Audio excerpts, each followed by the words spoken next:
यानंतरची बातमी आहे निलेश घायवळ संदर्भातली। होय, निलेश घायवळ लंडनमध्येच असल्याचं आता बोललं जात आहे। स्थानिक पोलीस तपास करतायत। ब्रिटन उच्चायुक्तांचा पुणे पोलिसांकडे खुलासा करण्यात आलाय। निलेश घायवळचा मुलगा लंडनमध्ये शिक्षण घेतोय आणि आता निलेश घायवळ सुद्धा लंडनमध्येच असल्याची माहिती आता समोर येते। आणि या संदर्भामध्ये अधिक माहिती देतात आमचे प्रतिनिधी रोहन कदम सध्या आपल्या सोबत आहे। रोहन, निलेश घायवळ आता लंडनमध्येच असल्याच्या बातमीवरती आता अखेर शिक्कामोर्तब झालेला आहे। त्याला आता तिथून कधी अरेस्ट करणार आहेत आणि कधी त्याला भारतामध्ये आणलं जाईल?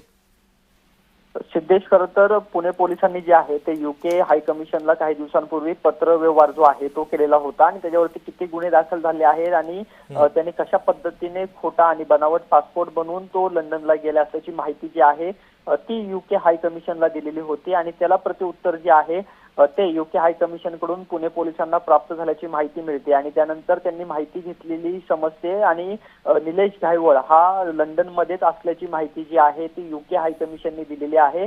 त्याचा मुलगा जो आहे तो लंडनमध्ये शिक्षण घेत आहे आणि या कारणासाठी तो लंडनमध्ये राहायला आलेला असल्याची माहिती देखील युके हाय कमिशनच्या वतीने दिलेली आहे आणि तसेच स्थानिक पोलीस म्हणजे लंडनचे जे पोलीस आहेत त्यांना या सगळ्या संदर्भामध्ये जे आहे ती देखील माहिती युके हाय कमिशनने दिलेली आहे। त्याने गुन्हेगारी स्वरूपाचे गुन्हे त्याच्यावरती दाखल आहेत भारतामध्ये अशा प्रकारची माहिती देखील युके हाय कमिशनने स्थानिक पोलिसांना कळवलेली आहे। त्यामुळे सगळ्यात महत्त्वाची बाब हीच आहे की युके हाय कमिशनला पुणे पोलिसांनी सांगितलं आहे की त्याला तुम्ही ताब्यामध्ये घ्या आणि आम्हाला रिपोर्ट करा।